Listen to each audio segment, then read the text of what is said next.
성경 말씀 교독합니다. 베드로후서 1장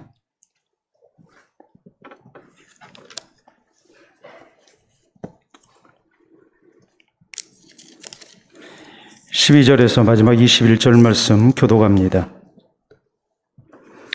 그러므로 너희가 이것을 알고 이미 있는 진리에 서 있으나 내가 항상 너희에게 생각나게 하려 하노라.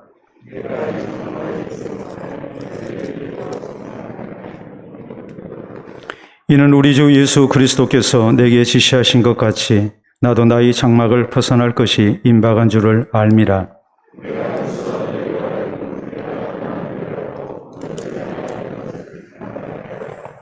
우리 주 예수 그리스도의 능력과 강림하심을 너희에게 알게 한 것이 교묘히 만든 이야기를 따른 것이 아니요 우리는 그의 크신 위엄을 친히 본 자라.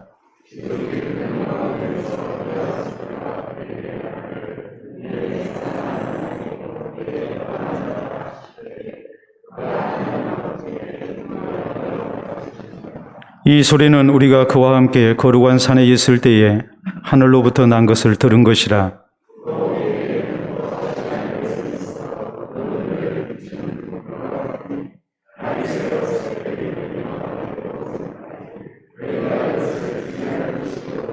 먼저 알 것은 성경의 모든 예언은 사사로이 풀 것이 아니니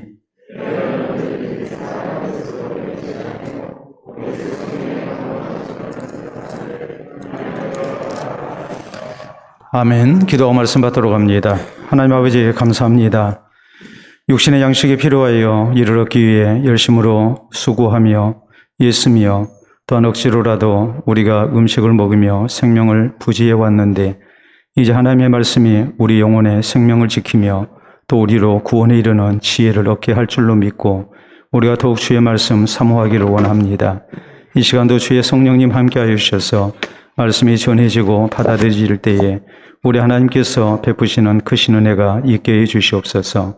이 말씀을 우리가 귀히 여기며 또 하나님 은혜를 사모할 때에 사모하는 영혼을 만족시키시는 주의 은총이 나타나게 하시사 우리가 구원에 이르는 길을 보게 하시고 또한 말씀을 좇아 살아갈 때에 하나님께서 붙드시는 은혜가 더욱 충만케 하시어 우리의 발걸음이 흐트러지지 아니하게 하시고 하나님 나라를 향하여 곧바로 나아갈 수 있도록 인도하여 주시옵소서. 예수님 이름으로 기도하옵나이다. 아멘. 오늘 베드로후서 강의 5번째 시간입니다. 우리가 잘 아는 독서와 관련된 격언 가운데 이런 말이 있습니다. 사람은 책을 만들고 책은 사람을 만든다라는 말입니다. 참 소중한 말이죠. 독서의 중요성을 이보다 더 명확하게 또 간결하게 또 강하게 우리에게 이렇게 말하는 그런 격언이 없다 생각이 들 정도로 사람은 책을 만들지만 책이 사람을 만든다는 것 참 중요한 격언이라고 생각합니다. 이 말대로 우리가 독서를 힘써야만이 우리의 마음의 양식이 또 여러 가지 이제 바른 지식 속에서 우리가 짧은 인생이나마 바로 갈 수 있다는 것, 그리고 성숙된 그런 인격 가지고 우리가 세상을 바로 살 수 있다는 것, 이것은 당연한 일이라고 얘기할 수 있겠습니다. 우리는 지난 시간에 구원의 백성으로 하나님의 부르심을 받은 성도들이 어떤 모습으로 신성한 성품에 참여하고 또 하나님께서 약속하신 구원을 향해 나가야 할 것인가, 여기에 대한 말씀을 살폈습니다. 먼저 우리의 신앙 인격이 성장할 수 있어야 하죠. 그런가 하면 신앙이 아름다운 열매를 맺어야만이 그것이 진짜 신앙이라는 말씀을 우리가 살폈습니다. 뿐만 아니라 우리가 신앙생활 바로 하기 위해서는 무엇보다도 늘 하나님의 이 심판을 우리가 기억하면서 내가 하나님 앞에 어떤 모습으로 설 것인가, 이것을 생각하면서 신앙생활을 해야 우리가 신앙이 성장한 가운데 우리 하나님께서 기뻐하시는 아름다운 열매를 맺을 수 있다는 그런 내용의 말씀을 우리가 살폈습니다. 오늘 본문에 있는 말씀은 이렇게 신앙이 성장해서 하나님 나라에 넉넉히 들어가기 위할 때 이런 아름다운 신앙의 목표를 가지고 우리가 신앙생활을 할 때에 무엇을 가장 소중히 생각해야 하는가라는 겁니다. 우리의 신앙 인격이 성장해야 합니다. 또 우리가 열매 맺어야 합니다. 또 하나님의 심판대 앞에서 우리가 아름다운 모습으로 설 수 있도록 우리가 신앙생활 잘해야 합니다. 그러면 이 모든 것의 가장 중요한 요소가 무엇이겠습니까? 우리가 무엇을 기준으로 신앙생활을 해야 우리 신앙이 성숙될 수 있고 또 아름다운 열매를 맺고 그리고 하나님 앞에 아름다운 모습으로 우리가 서는 성도가 되겠습니까? 오늘 성경은 단 한 가지를 우리에게 강조합니다. 그것은 하나님의 말씀 성경입니다. 우리가 성경을 가까이 하고 성경 중심의 신앙생활을 해야만이 이 성경이 우리로 하여금 신실한 하나님의 사람으로 만듭니다. 우리의 신앙이 성장합니다. 신앙 인격이 자라납니다. 그런가 하면 아름다운 열매를 맺습니다. 그리고 궁극적으로 우리가 하나님 앞에 아름다운 모습으로 설 수 있는 구원 얻은 성도가 될 수 있습니다. 그렇기 때문에 우리의 신앙 생활에 있어서 가장 중요한 요소, 그것은 여러 가지가 있겠지만은 제일 중요한 것은 뭐니 해도 곧 하나님의 말씀인 성경을 우리가 바로 알고 또 바로 믿고 또 이 말씀을 따라 사는 것이라는 것은 정해진 답입니다. 이것 외에 더욱 중요한 것은 있을 수가 없습니다. 그렇기 때문에 오늘 성경 말씀은 이 사실을 강조합니다. 우리가 하나님의 말씀과 어떤 관계를 맺어야 할 것인가, 이 하나님의 말씀 우리가 어떤 신앙자세로 받아들여야 할 것인가, 그리고 이 말씀을 통해서 우리의 신앙이 어떤 모습으로 자라나야 할 것인가, 여기에 대해서 말씀을 하고 있는 것입니다. 자, 그렇기 때문에 오늘 하나님의 말씀을 떠난 신앙생활은 절대 바른 신앙생활이 아니고 신앙이 바로 자라날 수 없다는 사실을 우리가 분명하게 인식하고 이제 하나님의 말씀 중심의 그런 신앙생활을 어떤 모습으로 해야 될 것인가, 이것이 오늘 성경을 통해서 우리가 분명히 해야 할 그런 교훈들입니다. 먼저 성경은 우리에게 무엇을 말씀하십니까? 먼저 성경은 성도의 신앙생활에 있어서 성경이 얼마나 중요한가를 우리가 잊어서는 안 된다고 강조합니다. 오늘 본문 12절에 시작되는 말씀을 보면, 그러므로 너희가 이것을 알고 이미 있는 진리에 서 있으나 내가 항상 너희에게 생각나게 하려 하노라라고 말씀합니다. 항상 하나님의 말씀이 생각나게 하려고 한다. 지금 초대교회 성도들이 지금은 신앙생활을 잘하고 있습니다. 오늘 성경 말씀이 그랬잖아요. 너희가 이것을 알고 이미 있는 진리에 서 있다고 그랬어요.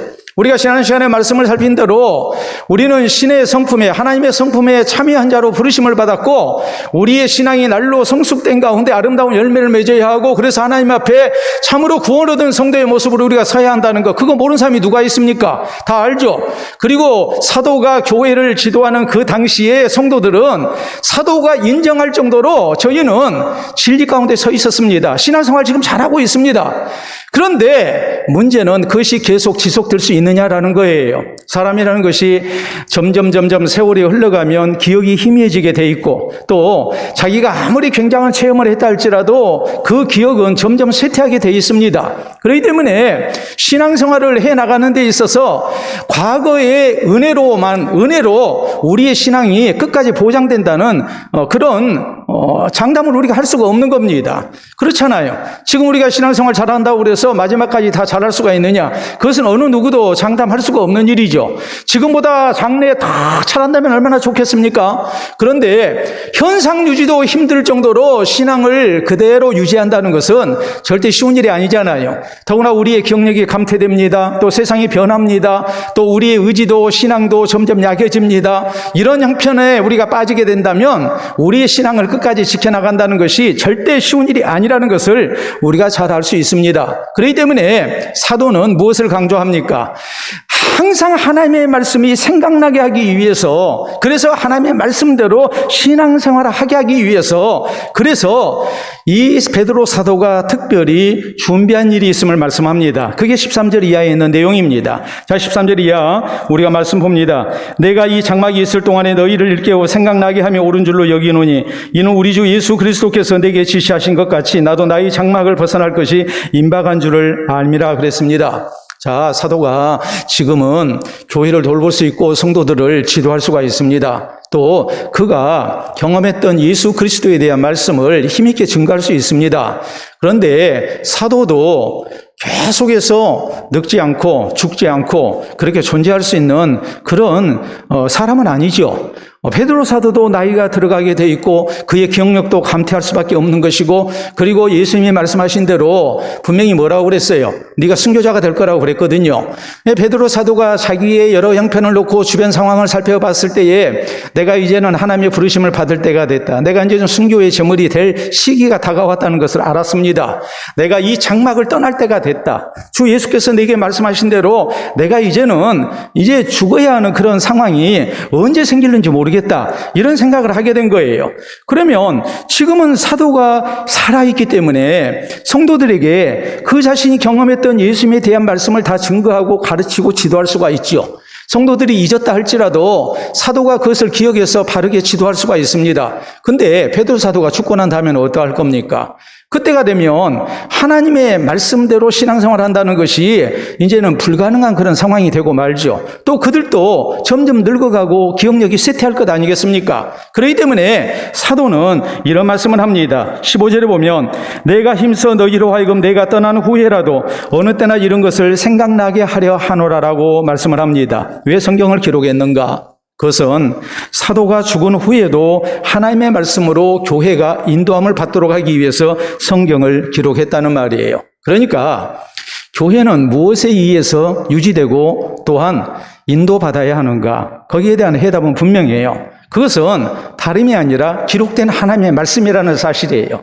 대단한 경험을 했습니다. 놀라운 체험을 했습니다. 그리고 예수님에 대해서 증거합니다. 그러나 그 사람도 결국에는 세상을 떠나게 돼 있습니다. 그러면 그리스도를 만나고 그리스도의 말씀을 받은 사람이 그것을 기록해 놔야만이 죽고 난 다음에도 교회가 그 말씀을 중심으로 해서 신앙생활을 할 수 있는 것 아니겠습니까? 그러니까 사도는 성경을 기록하는 거라고 이렇게 강조를 하고 있는 겁니다. 이 말은 다른 말로 말하자면 오늘 이 시대를 사는 하나님의 모든 백성들은 무엇을 중심으로 해서 신앙생활을 해야 할 것인가? 거기에 대한 답을 우리에게 제공합니다. 그건 뭐겠습니까? 하나님의 말씀이에요. 기록된 하나님의 말씀을 통해서 우리는 그리스도를 만나야 하는 것이고 또 그리스도의 음성을 들어야 하는 것이고 또 하나님의 뜻을 분별할 줄 아는 그런 성도가 되어야 되고 또 하나님의 말씀을 따라서 신앙생활하는 교회가 되어야 됩니다. 우리 하나님께서 애굽에서 노예 생활하던 이스라엘 백성들 구원해 내십니다. 그리고 저희에게 하나님의 백성으로서 어떻게 믿고 살아야 할 것인가에 대한 십계명을 비롯한 율법을 주셨습니다. 그리고 십계명의 그런 돌판을 하나님의 임재의 상징인 언약궤에 넣어서 보관케 하시죠. 그리고 이 백성들이 광야 생활을 할 때에 오직 언약궤의 인도를 따라서 이렇게 가고 서고 한 가운데 40년 광야 생활을 했고 또 이렇게 약속하신 가나안 땅에 들어갔음을 성경은 우리에게 말씀합니다. 여러분, 이스라엘 역사를 놓고 볼 때에 이스라엘이 신앙생활 잘못했을 때, 타락했을 때, 또 이런 타락에서 벗어나서 종교 개혁을 하고 다시 신앙을 회복하게 됐을 때, 하나님과의 관계를 바로 하게 됐을 때 그 모든 중심에는 뭐가 있었냐면 바로 성경이 있었습니다. 하나님의 백성들이 성경을 떠나게 될 때에 타락했습니다. 이 잘못을 회개하고 하나님 앞에 돌아오는 데 필요했던 것도 성경 말씀이었습니다. 성경 말씀을 통해서 자신들의 죄를 깨달았습니다. 그리고 성경 말씀대로 믿고 살고자 했을 때 하나님과의 관계가 바로 회복이 됐습니다. 그리고 하나님의 사랑하시는 성도들이 될 수 있었습니다. 초대 예루살렘 교회 성도들이 신앙생활 잘합니다. 사람들에게 칭송을 듣습니다. 하나님께서 이 교회를 사랑하셔서 구원 얻는 백성을 날마다 더해 주십니다. 이 모든 시작은 무엇으로 말미암았습니까? 우리가 성경에 보면 사도들의 가르침을 따라서 신앙생활하게 될 때에, 그럴 때에 바른 신앙생활이 가능했고 사람들에게 칭송듣는 교회가 될 수 있었고 또 하나님께서도 저희를 사랑하셔서 교회를 부흥시켜 주시는 많은 백성을 구원케 하는 교회가 될 수 있도록 이렇게 도우셨음을 말씀합니다. 자, 여러분, 우리가 사진 하나 보도록 하겠습니다. 여러분 사진 보시게 되면 저거 보셨죠? 저거 뭐예요? 네, 잘 모르니까 그러면 좀 더 확대해서 우리가 보도록 하겠습니다. 자, 이제 감이 오십니까? 예, 저건 무슨 사진인가요? 소가 지붕 위에 올라갔습니다. 소가 지붕 위에 올라갔을까요? 홍수가 났어. 저거 실제 우리 지역에서 가까운 데서 있었던 일이죠. 어디서요? 굴에서 있었던 일이잖아요. 홍수가 나서 소들이 지붕 위로 올라갔습니다. 다음 사진 보도록 하겠습니다. 자, 저래서 소들이 살았습니다. 세상에 살다 보니까 저런 일도 있네. 그러죠? 근데 참 이상한 게 있어요. 여러분, 소가 지붕에 올라간 게 쉬울까요? 닭이나 오리가 올라간 게 쉬울까요? 소가 올라간 게 쉬울까요? 닭이나 오리가 올라가는 게 쉽잖아요. 왜요? 날개가 있잖아요. 또 오리는 물에서 얼마든지 헤엄쳐서 생존할 수 있잖아요. 근데 홍수가 났는데 소는 저렇게 사는데 오리나 닭은 죽었습니다. 왜 그랬을까요? 여기에는 여러 가지 이유가 존재합니다. 먼저는 우생마사라에서 소는 큰 물이 나면, 홍수가 나면 자기를 그냥 그대로 맡깁니다. 소는 삽니다. 말은 성미가 급해가지고 살려고 발버둥을 치죠. 열심히 헤엄을 칩니다. 그러다 빠져 죽습니다. 그래서 우생마사라고 그러잖아요. 물이 흘러가는 대로 나를 온전히 맡기는 그런 온순한 소의 성품이 소를 살게 하는 겁니다. 근데 그게 다가 아니죠. 그럼 닭이나 오리는 왜 죽습니까? 날아갈 수 있고 또 헤엄칠 수 있는데 이들은 왜 죽습니까? 자, 또 하나 우리가 생각할 수 있는 것은 소는 신체 구조 자체가 물에 떠있기 좋은 구조예요. 배가 크잖아요. 그래서 물에 떠있기가 좋아요. 거기에다가 또 하나 중요한 이유는 소는 배에 가스가 많습니다. 배에 가스가 많기 때문에 물에 떠있기 쉬운 구조예요. 그런데 그보다도 더 결정적인 이유는 무엇인가, 조건은 무엇인가 했을 때 소는 위가 4개입니다. 위가 4개이기 때문에 되새김을 하잖아요. 그러니까 다른 동물에 비해서 배에 저장해 놓은 음식이 많아요. 그러니까 큰 물이 나서 홍수가 나서 먹을 것이 없는 상황에서도 소는 생존할 수 있어요. 그런데 닭이나 오리는 하루 못 먹으면 죽습니다. 그것이 큰 차이예요. 날아갈 수 있고 헤엄을 칠 수 있는 신체 구조를 가졌다 할지라도 먹지 못해서 죽는 거예요. 그러나 소는 많은 것을 먹었고 저장할 수 있기 때문에 그것으로 더 긴 시간을 생존할 수 있어요. 그리고 흘러가는 물에 자신을 맡기는 가운데 지붕 위로 올라가서 저렇게 목숨을 건지는 겁니다. 여러분, 유명한 개혁자 루터는 이런 말을 했습니다. 하나님의 말씀 성경은 구유 속에 있는 예수 그리스도시다라고 했습니다. 예수님이 세상에 오셨을 때에 그 해산할 때에 몸을 풀 자리가 없어서 결국 예수님은 구유에서 이렇게 누이셨습니다. 마옥관에서 출생하셨고 탄생하셨고 그리고 구유에 누였는데 루터는 이런 얘기를 했습니다. 구유 속에 지푸라기가 있죠. 집이 있고 거기에 예수 그리스도 아기 예수님을 이렇게 모셨는데 하나님의 말씀인 성경은 구유 속에 있는 예수 그리스도라는 이 말씀은 다름이 아니고 우리의 신앙생활에 있어서 우리가 예수 그리스도를 붙들고 신앙생활을 해야 하는데 그리스도를 통한 구원의 역사는 무엇을 통해서 우리에게 주어지는가? 그것은 하나님의 말씀 성경이라고 강조를 하고 있는 거예요. 그렇기 때문에 우리 성도가 신앙생활할 때에 구유 속에 있는 지푸라기를 보는 사람이 아니라 그 속에 있는 예수 그리스도를 봐야 하는데 그 예수 그리스도를 믿어야 하는데 이것이 어떻게 해서 가능한 것인가 했을 때 우리에게 성경이 그리스도라고 믿어야 한다고 그랬어요. 성경 중심의 신앙생활을 해야 우리가 구원을 얻을 수 있다고 강조하고 있는 겁니다. 성경을 제외한 다른 모든 것들은 다 구유에 있는 지푸라기밖에 되지 않는다고 했습니다. 오직 성경 말씀이 우리에게 구유 속에 누워있는 예수 그리스도라는 사실을 알고 성경 중심의 신앙생활을 해야 한다고 강조합니다. 사랑하는 성도 여러분, 성경은 디모데후서 3장 15절로 17절에 우리에게 이렇게 말씀합니다. 내가 어려서부터 성경을 알았느니 성경은 능히 너로 하여금 그리스도 예수 안에 있는 믿음으로 말미암아 구원에 이르게 하는 지혜가 있게 하느니라. 모든 성경은 하나님의 감동으로 된 것으로 교훈과 책망과 바르게 함과 의로 교육하기 유익하니 이는 하나님의 사람으로 온전하게 하며 모든 선한 일을 행할 능력을 갖추게 하려 함이라. 이렇게 말씀하십니다. 성경을 통해서 우리가 예수님을 보는 겁니다. 성경을 통해서 우리가 그리스도 예수 안에 있는 믿음으로 말미암아 구원에 이르는 지혜를 얻는 겁니다. 성경을 통해서 우리는 교훈을 받고 어떤 경우 책망을 듣고 또한 바르게 함과 의로 교육하기에 유익한 하나님의 말씀을 통해서 우리가 하나님의 사람으로 온전해지는 겁니다. 온전한 신앙격을 갖추는 겁니다. 또 하나님의 말씀으로 살아서 우리가 신앙의 아름다운 열매를 맺을 수 있도록 하나님 앞에 바로 설 수 있도록 하나님의 말씀이 우리에게 모든 선한 일을 행할 능력을 갖추게 합니다.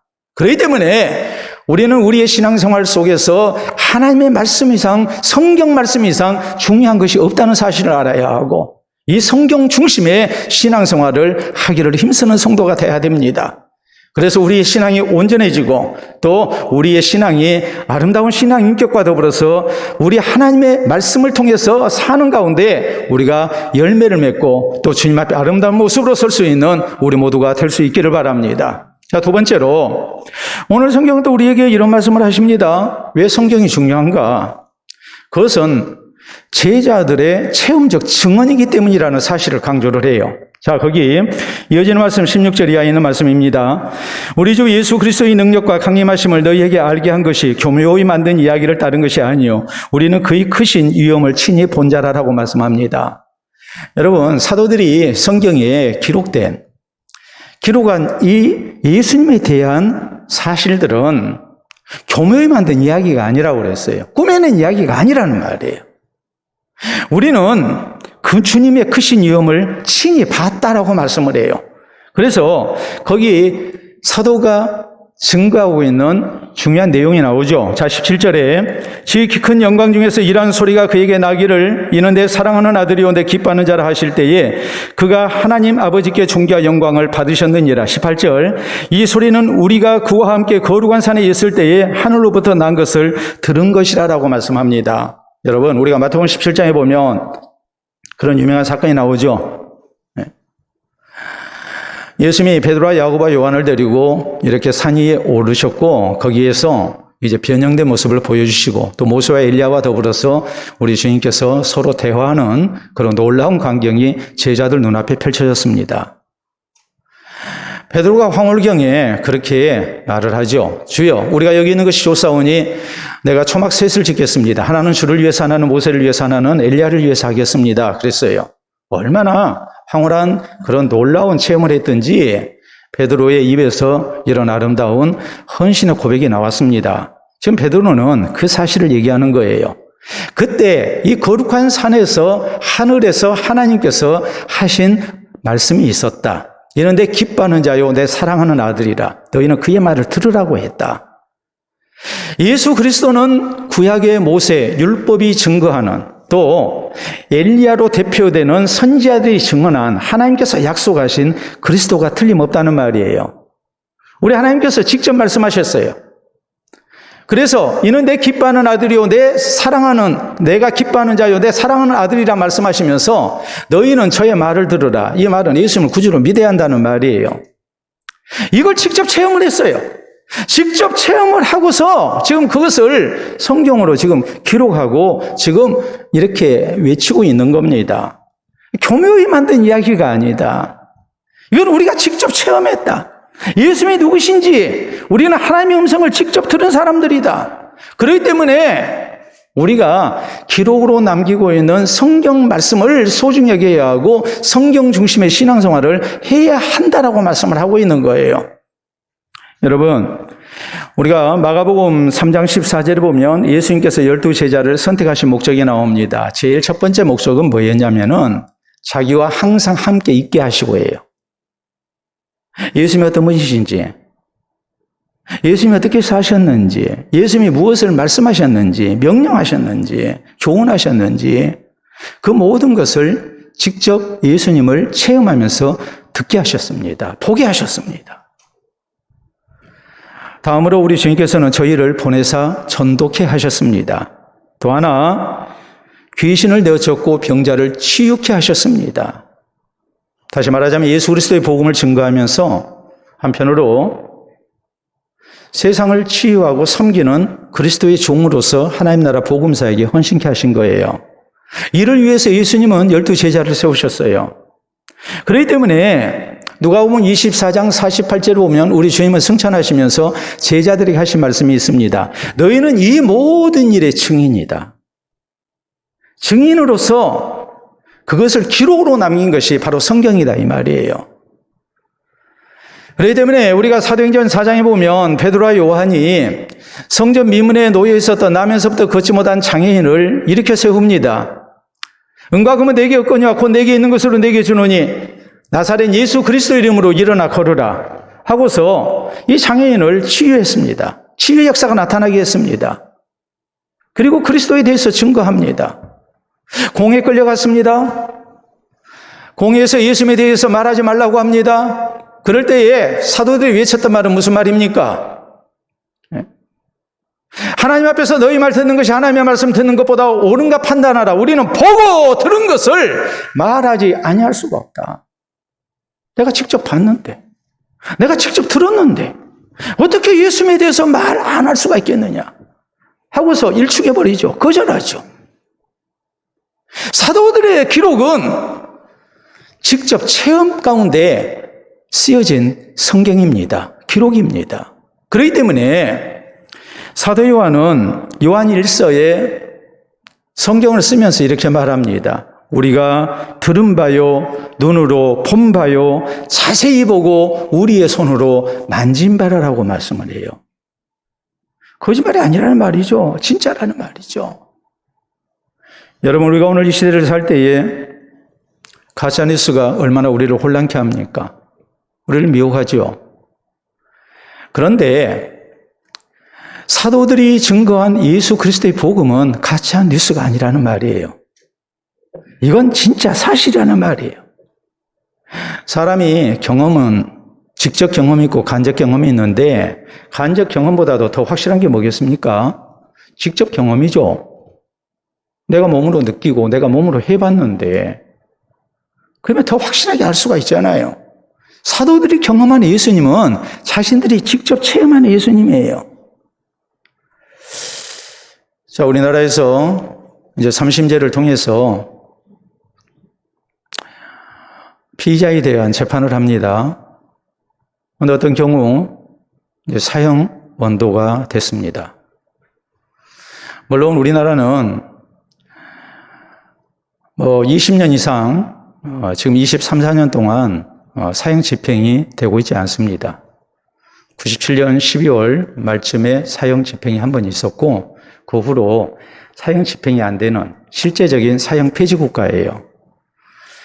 이제 강력 범죄가 일어나고 막 하면은 그런 여론이 많이 형성이 되죠.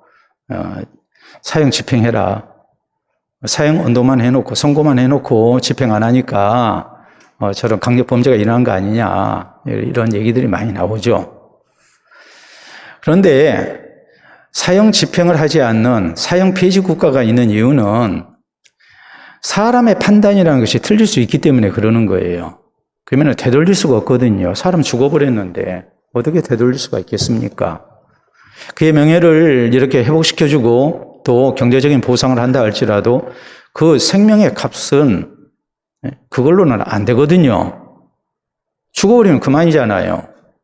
그래서 사형 집행을 못하는 경우가 지금 있단 말이에요. 그래서 많은 나라들이 사형을 폐지하고, 사형이라는 것은 결국 그 공동체에서 영원한 격리를 뜻하는 건데 가석방 없는 그런 종신형, 무기징역 이런 걸 해서 완전히 격리시키는 것이 좋지 않겠느냐 이런 식으로 해서 이제 사형 폐지 운동이 일어난 거예요. 근데 전에는 사형 집행이 됐거든요. 사형 집행을 하게 될 때에 사형수에게 이제 묻습니다. 물론 재판할 때 선고 전에 최후 진술할 수 있는 시간을 줍니다. 그러면 이 피의자가, 이 사형수가 자기의 무죄에 대해서 강력히 주장을 해요. 나는 절대 그 사람 죽이지 않았습니다 하면서 막 이렇게 주장을 해요. 그러더라도 여러 가지 증거나 여러 가지 그런 정황을 참고해서 그 사람에게 판사가 이제 사형 선고를 하는 거거든요. 그리고 이제 사형 집행을 하게 되는데 사형 집행을 할 때 또 최후 진술할 수 있는 시간을 줍니다. 그러면 그리스도인 이 사형수는 이렇게 하나님 앞에 기도하는 시간이랄지 혹은 찬송을 하고 그리고 이제 사형대 이슬로 사라지고 이제 그럽니다. 그런데 어떤 죄수는 사형수는 끝까지 뭐라고 그러냐면 나는 안 죽였다고 그래요. 끝까지 마지막 순간까지 안 죽였다고 그래요. 그러면 제일 괴로운 사람이 누구냐면 판사예요. 또 사형을 구형했던 검사예요. 사람이라는 것은 죽을 때 진실을 말하게 돼 있거든요. 근데 마지막 순간까지 나는 범인이 아니다고, 나는 사형을 당할 이유가 없다고 그렇게 주장을 하고 죽어버리면 목숨을 걸고서 그렇게 얘기를 해버리니까 그것이 참 힘든 것이 되는 거예요. 내가 판결을 잘못했나 이런 고민을 안 할 수가 없어요. 여러분 생각을 해보세요. 사람이 목숨을 걸고 얘기를 합니다. 그러면 아무리 그 사람 말을 믿지 아니했다 할지라도 어느 정도 믿어지는 것이 인지상정이고 또 믿어줘야 하는 부분이 분명히 있기 마련이에요. 여러분 성경은 사도들이 썼습니다. 사도들이 썼는데 사도들이 먹으로 쓴 게 아니에요. 사도들이 직접 예수님을 체험하고 하나님의 음성을 듣고 그리고 예수 그리스도가 하나님이 우리에게 보내주신 그리스도라는 구주라는 사실을 저희가 귀로 듣고 눈으로 보고 자세히 확인한 가운데 손으로 만져봤어요. 그리고 예수님의 십자가의 죽음과 부활의 증인으로서 저희가 성경을 기록했고 그리고 목숨을 걸고 자기들이 증언했던 것이 진실한 것임을 이렇게 나타냈습니다. 그렇기 때문에 이렇게 말합니다. 성경은 먹으로 쓴 것이 아니라 사도들의 피로 썼다고 말을 합니다. 여러분 사형수가 목숨을 걸고 나는 절대로 사람 죽이지 아니했다고 그러면, 나 억울하다고 그러면 아무리 법을 전공한 검사 판사라 할지라도 거기에 대해서 여러 가지로 고민이 되는 법인데 사도들이 어떤 의미로 보자면 나쁜 일 한 게 아닙니다. 저희가 예수님은 하나님의 아들 그리스도시라고 자기들이 본 것을 들은 것을 이렇게 증거했습니다. 그리고 그것 때문에 저희는 자신들의 목숨을 내놨습니다. 그런데 그 증언이 한 사람의 증언이 아니라 많은 사도들의 증언이란 말이에요. 그럼 우리가 뭐 해야 되겠어요? 당연히 믿어야죠. 이 성경 말씀을 참으로 우리가 생명처럼 소중히 여겨야 하죠. 그리고 성경 중심의 신앙생활을 하는 것이 어찌 보면 가장 합당한 일이고 당연한 일이고 지혜로운 일이라는 것을 우리가 부인할 수 없잖아요. 성경은 예수 그리스도를 먼저 체험한 사도들의 기록입니다.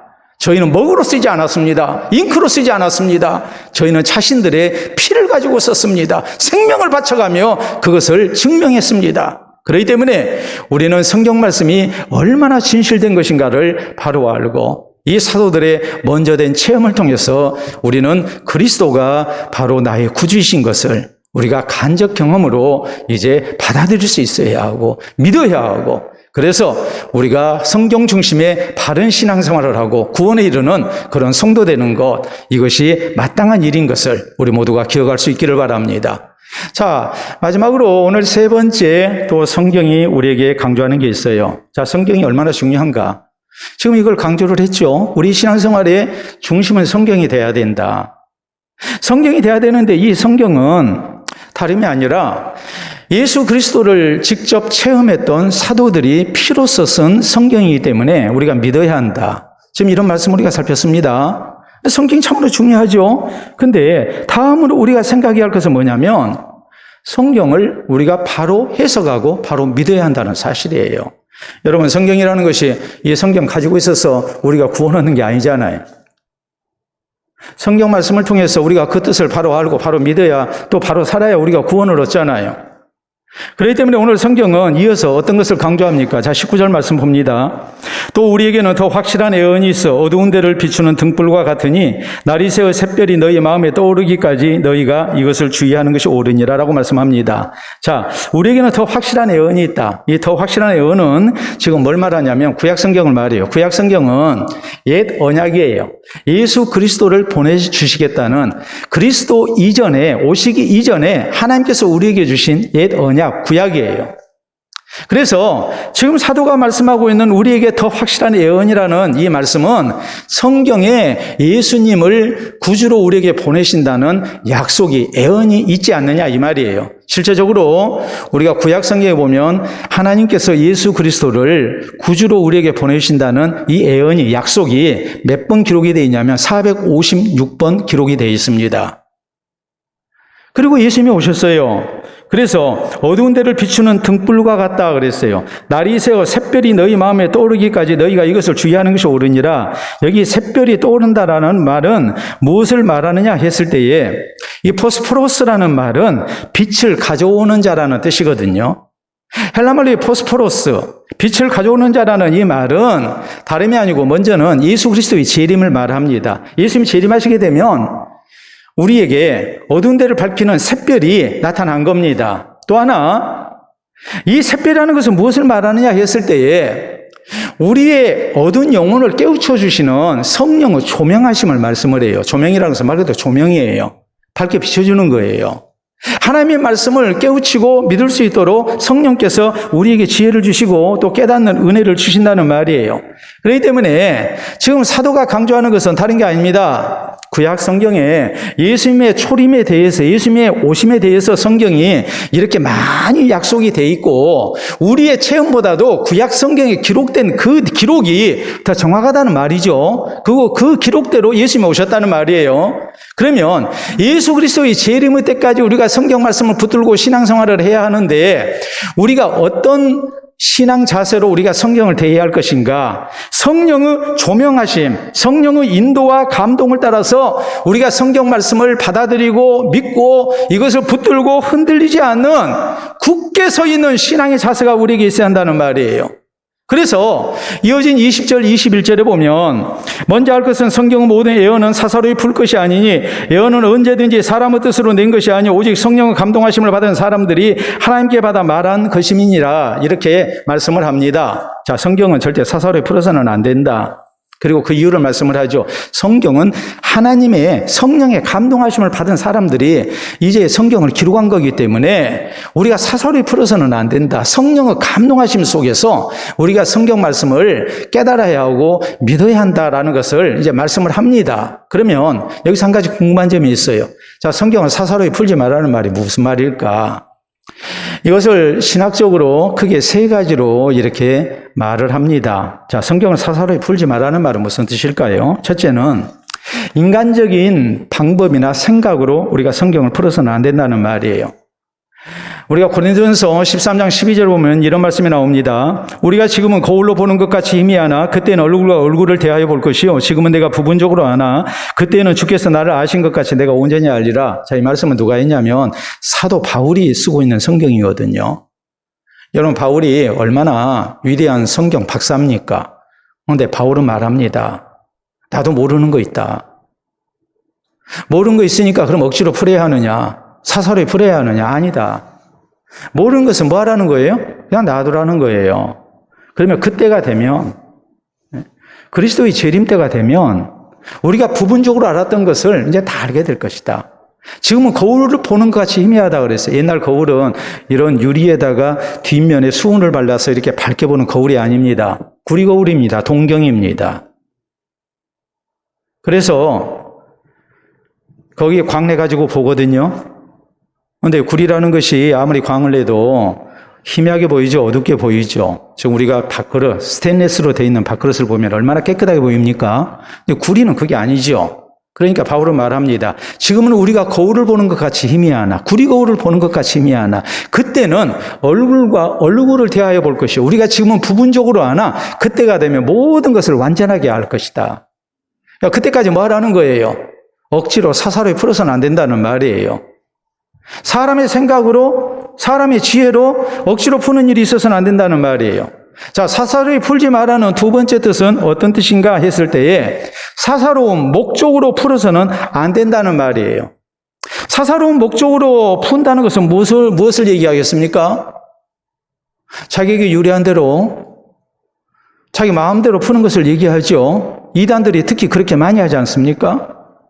14만 4천이라는 상징적인 구원받은 숫자를 지금 기독교인들 우리나라에만도 벌써 1,000만 가까이 있기 때문에 거의 14만 4천 아니다. 거짓말이다. 우리가 진짜다. 14만 4천 안에 들어와야 한다. 이런 식으로 해석을 하거든요. 그런데 이단자들만 그렇게 하는 게 아니죠. 어떤 사람들은 성경을 사사로이 풉니다. 어떤 식으로 사사로이 풉니까? 술 좋아하는 분들. 그래서 술이 주님이 됐습니다. 네. 술을 향해서 주님이시여 하고서 술을 먹어요. 성경에 술 먹지 말라고 했는데 그러면 됩니까? 이렇게 경건생활에 도움이 안 되는데 그리 하시면 됩니까? 하면 뭐라고 얘기합니까? 성경을 보니까 술 취하지 말라고 했습니다. 취하지 않을 정도만 먹으면 되지 않습니까? 이런 식으로 사사로이 푸는 거예요. 그러지 말라는 거예요. 성경 말씀의 원래 뜻을 생각하면서 우리가 그 진리를 붙드는 성도가 돼야지 자꾸 내 이익을 위해서 우리가 성경을 내게 유리하게 그렇게 사사로이 푸는 모습이 있어서는 안 된다는 말이에요. 세 번째, 사사로이 풀지 말라는 것은 무슨 뜻인가? 개인적으로 풀어서는 안 된다는 말이에요. 여러분, 성경은 우리에게 주어진 지 신약 성경만 하더라도 무려 2000년이라는 세월이 흘렀습니다. 2000년 세월 속에 이 성경 대목을 어떻게 해석해야 하는지 그것이 계속해서 연구가 되고 해서 오늘날 교회의 전통적인 해석이 우리에게 주어진 거예요. 2000년의 세월 속에서 검증이 된 거예요. 그렇기 때문에 이제까지 들어보지 못한 해석을 한다면 그건 다 사사로이 푼 것이 되는 거예요. 교회가 2000년 동안 긴 세월 속에서 하나님의 말씀이 어떻게 입증이 됐는가 검증이 돼가지고 이 말씀은 바로 이런 뜻이다라고 우리에게 주어졌기 때문에 교회가 가르치는 것을 받아들이고 믿고 신앙생활을 해야 한다는 말이에요. 근데 이단들이 뭐라고 그럽니까? 지금까지 들어보지 못한 아주 신비로운 해석을 한다고 그러거든요. 그래야 구원 얻는다고 그러거든요. 그러면 지난 2000년 동안 전통적인 해석을 한 교회는 구원받지 못했다는 얘기가 되는데 그런 비효율적인 복음 전파가 어디 있겠습니까? 그건 말이 안 되는 얘기죠. 그렇기 때문에 성경을 사사로이 풀지 말라는 것은 교회가 가르쳐주는 대로 우리가 교회 중심의 신앙생활을 해야 한다는 말이에요. 이렇게 성경을 사사로이 풀지 말라는 말은 인간적인 방법이나 생각으로 풀어서는 안 된다는 말입니다. 사사로운 목적으로 해석해서는 안 된다는 말입니다. 또 개인의 해석보다는 교회의 가르침을 따라서 검증된 하나님의 교훈을 우리가 바로 믿고 따르는 신앙생활을 우리가 해야 한다는 말입니다. 자, 여러분, 우리가 어느 시험을 찾아가려면 나침반이 있어야 하고 또 뭐가 있어야 되겠습니까? 지도가 있어야 합니다. 근데 지도가 있다고 해서 다 찾아가는 게 아니에요. 군에 가면 지도를 보는 법 훈련을 받습니다. 이걸 독도법이라고 얘기를 합니다. 저 동해바다에 있는 독도가 아니고 지도를 읽는 법, 이게 독도법이거든요. 책을 읽으면 우리가 독서라고 하는 것처럼 지도를 읽는 것을 독도법이라고 그래요. 독도법을 알고 있어야 지도를 보고 우리가 목적지를 찾아갈 수가 있어요. 아무리 지도가 주어졌다 할지라도 지도 보는 법을 모르면 그 사람은 목적지 찾지를 못해요. 마찬가지예요. 성경이 우리의 신앙과 행위에 정확무한 유일의 법칙을 우리에게 주어졌다 할지라도 성경을 바로 볼 줄을 모르면, 바로 해석할 줄 모르면 우리가 구원을 얻지는 못하는 거예요. 자, 얼마 전에 이런 사진이 떴습니다. 자, 여러분 보도록 하겠습니다. 여러분 사진을 보시게 되면 아파트가 있고 아파트 전망 가운데 저기 뭡니까? 공동묘지네요. 자, 여러분 저런 아파트 분양 받겠어요? 안 받겠어요? 분양 받겠어요? 안 받겠어요? 아니, 내 돈 주고 아파트를 구입하면서 저런 데 분양받아서 가겠습니까? 근데 건설회사에서 광고를 하면서 그랬죠. 뷰가 좋은 아파트. 그래서 그 회사 말을 믿고 확인도 하지 않고 가보지도 않고 계약을 해서 분양을 받았어요. 나중에 입주하고 보니까 공동묘지 옆이에요. 창문을 열면 공동묘지가 있어요. 속았다고 난리가 났죠. 그러면은 아파트를 분양받은 사람 책임은 없습니까? 뭐 해야 되겠어요? 가서 확인도 해야죠. 구매자로서 최소한의 수고를 안 한 거예요. 그러니까 속아 삭은 것이 된 거죠. 예? 어떻게 저게 뷰가 좋은 아파트냐? 전망이 좋은 아파트라고 얘기할 수 있느냐? 여러분, 우리에게 이런 어리석음이 없어야 합니다. 성경이 우리에게 주어졌다고 했을 때에 성경 말씀을 우리가 바로 알아야 해요. 성경을 사사로이 풀어서는 안 돼요.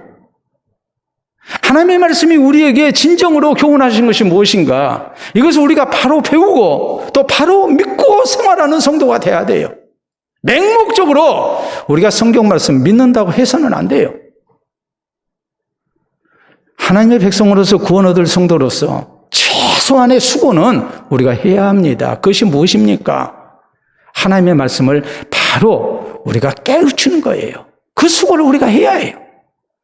그것조차도 우리가 귀찮아한다면 결국에는 성경을 사사로이 푸는 쪽으로 넘어가게 되어 있습니다. 이단의 꾀임에 빠지게 되어 있습니다. 하나님의 말씀이 우리에게 진정으로 가르치는 것을 우리가 깨닫지를 못합니다. 그리고 우리의 신앙생활이 잘못될 수밖에 없습니다. 이 사실을 알고 우리가 성경을 사사로이 풀지 않도록 하나님의 말씀이 우리에게 가르치는 것이 무엇인지 우리가 성경 말씀을 열심히 배우고 또 바른 것을 우리가 깨닫고 또 그 말씀대로 믿고 생활하기를 힘쓰는 성도가 돼야 됩니다. 여러분, 오늘 이렇게 말씀을 듣다 보면 고민이 생기죠? 왜요? 이제 나이가 들어서 성경 말씀, 설교 말씀 들어도 다 까먹어 버립니다. 실제 그래요. 오늘 예배 끝나고 나가면 본문이 어디였지? 다행히 베드로후서 지금 강의를 하고 있으니까 베드로후서다라는 것은 기억이 되겠지만 여러분이 지금까지 들은 말씀 다 기억한다는 것은 절대 쉬운 일이 아니죠. 내일 되면 더 많은 것을 우리가 잊어버리게 될 거예요. 어떤 교인이 이것 때문에 고민을 했습니다. 하나님의 말씀 중심으로 해서 그 말씀이 가르친 대로 믿고 생활한 가운데 신앙이 성숙되어야 하고 그리고 아름다운 열매를 맺고 하나님 앞에 부끄럽지 않는 모습으로 사야 구원 얻는 성도가 될 수 있는데 이렇게 나는 머리가 안 좋아서 성경 말씀을 아무리 읽어도 깨달아지지 않고 또 설교 말씀을 들어도 그때는 알겠는데 돌아서면 다 까먹어버리니 고민이 되지 않겠습니까? 내가 정말 성경 중심의 신앙생활을 하는 것인지 자기 자신 스스로도 의심에 갈 수밖에 없잖아요. 이게 이 사람만의 고민입니까? 우리 모두의 고민일 수 있죠. 그래서 목사님께 고민이 돼서 상담을 했습니다. 목사님께서는 성경 말씀이 얼마나 중요한지 열심으로 이렇게 가르쳐 주시고 증가하시고 그러는데 나는 그때 들을 때는 알겠는데 돌아서면 집에 가면 아무것도 생각이 안 납니다. 내가 지난 30년 동안 신앙생활 했는데 도대체 내가 뭘 믿고 있는지 모르겠습니다. 답답하죠? 그래서 목사님이 물었습니다. 그분이 편의상 우리 권사님이라고 합시다. 권사님, 어제 점심에 뭘 드셨습니까? 기억하시나요? 어제 점심에 뭘 드셨어요? 사흘 전에는 뭘 드셨습니까? 기억이 안 나네요. 제가 치매일까요? 여러분, 사흘 전에 먹은 메뉴가 생각이 안 나서 어제 먹은 식사 메뉴가 생각이 안 나서 힘들어한다면 그 사람 치매일까요? 치매요, 아니에요? 그런 사람 치매라면 우리 모두가 다 치매에 걸린 사람이죠. 그건 아니잖아요. 생각이 안 날 뿐이지. 목사님 말씀하십니다. 권사님, 치매 아닙니다. 권사님은 어제 먹은 점심도 생각이 안 나시고 사흘 전에 먹은 음식도 생각이 안 나시는데 그러면 30년 전부터 먹어온 식사는 다 생각하시겠습니까? 생각나겠어요? 안 나겠어요? 기억 안 나는 게 정상이죠. 그런데 중요한 것은 내가 뭘 먹었는지는 모르지만 지난 30년 동안 매 끼니 그래도 성실하게 밥 먹었어요. 그래서 건강 유지하고 지금 살고 있는 거예요. 목사님 그 말씀을 하십니다. 권사님 설교 말씀 듣고 잊어버려도 그때 예배를 통해서 주신 하나님의 말씀을 집중해서 받은 것이 있기 때문에 권사님의 신앙이 지금 유지되고 있는 겁니다. 그렇기 때문에 지금 그 고민도 하는 겁니다. 여러분, 하나님의 말씀을 잊어버리고 또 잊어버리더라도 우리는 신앙생활 속에서 항상 하나님 말씀 중심의 신앙생활을 해야 한다는 말입니다. 다른 것도 중요하지만 그보다도 더 중요하고 근본적인 것은 하나님 말씀 중심의 신앙생활입니다. 왜 중요합니까? 성경 말씀을 통해서 우리가 바르게 믿을 수 있고 또 하나님이 바라시는 대로 살아갈 수 있기 때문에 그렇습니다. 성경 말씀은 사도들이 직접 예수 그리스도를 체험하고 우리에게 남긴 말씀입니다.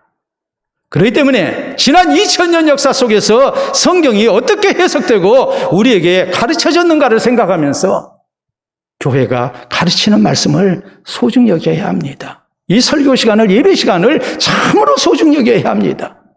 오늘 돌아가면서 잊어버렸다 할지라도 오늘 들은 말씀이 또 내 영혼을 깨우치고 내 영혼을 살리는 말씀이라는 사실을 알고 우리가 이 하나님 말씀 중심의 신앙생활을 하는 가운데 우리의 신앙이 인격이 아름답게 자라나고 성숙되고 또 하나님의 말씀대로 사는 열매를 맺어가고 장차 하나님 앞에 아름다운 모습으로 설 수 있는 우리 모두가 될 수 있기를 바랍니다. 오늘 주신 말씀 생각하며 말씀 중심의 신앙생활 다시 한번 우리 모두 다짐할 수 있기를 바랍니다. 기도합니다.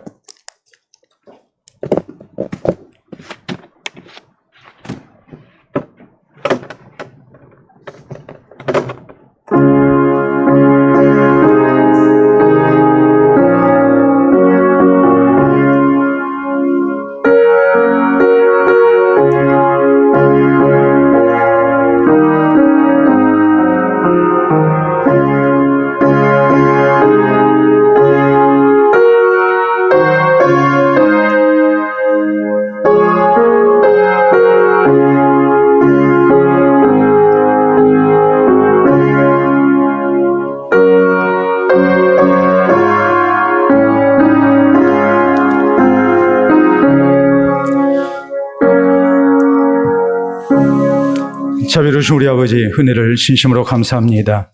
우리에게 구원의 말씀을 약속하시고 말씀이 육신이 되어 우리 가운데 오심으로 예수 그리스도 독생하신 하나님을 우리가 바라보며 또 그분의 말씀을 듣고 또 주님 가신 길을 따르는 구원 얻은 주의 제자 될 수 있도록 우리에게 특별한 은총을 베풀어 주신 것을 감사합니다.